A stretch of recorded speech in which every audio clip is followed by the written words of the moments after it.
Today I picked up this adjustable back brace by Featol. I am testing it out in my physical therapy clinic for a specific client of mine.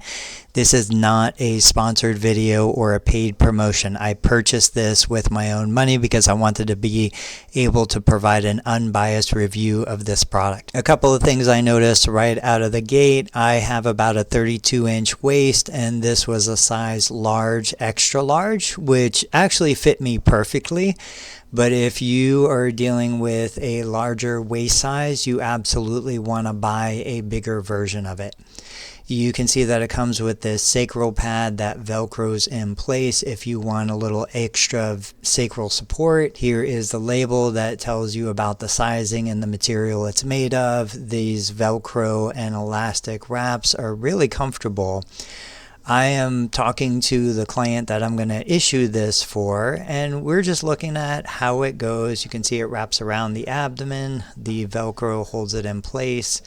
You've got these extra stays. Now, even though they don't call this a rigid back brace, there are some rigid supports that help increase lumbar support.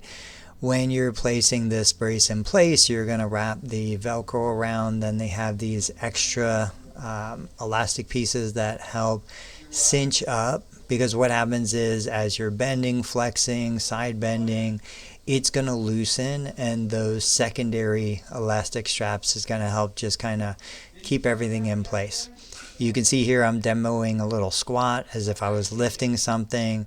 Every single brace on the market is going to rise up just a little bit when you do that. So what I usually recommend is when my patient is using a brace like this just for walking and standing, right, sit it low on the hips, but then expect that when you're squatting with proper body mechanics, it's just going to slide up on you a little bit. There's not a whole lot you can do about that. Otherwise, the build quality is excellent. Price to value is incredible. And this is something that I would recommend for any of my clients.